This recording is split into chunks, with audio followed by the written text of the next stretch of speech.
Kim Chiu, inintrigang late. Ibinida ang trophy bilang Female TV Host of the Year.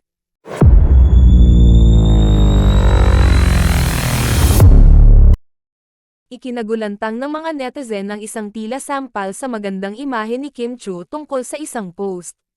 Nakasaad sa kwento ang malaki nitong hinampo kay Kim sa pagiging late umano nito sa rehearsal niya para sa unang guesting nito sa nasabing noontime show noong 2011 o 2012. Ayon sa kwento nito, 5 PM umano ang call time ng rehearsal ni Kim para sa show pero dumating ito ng 11 PM at natapos ang practice nila ng 2:30 AM. Ikinasama ng loob nito ang 6 na oras na late umano ni Kim at sa iba pang insidente ng pagka-late ng aktres sa kanilang rehearsal.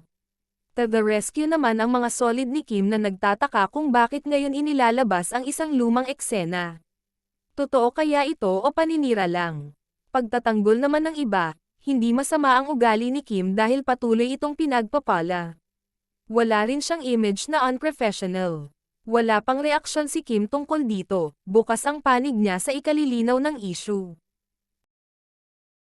Samantala, natanggap ni Kim Chiu ang kanyang trophy matapos siyang parangalan bilang Female TV Host of the Year sa Box Office Entertainment Awards. Sa Instagram, nag-post ang It's Showtime host ng isang video kung saan makikita ang kanyang trophy. Pinasalamatan niya ang Guillermo Mendoza Memorial Scholarship Foundation sa pagkilala.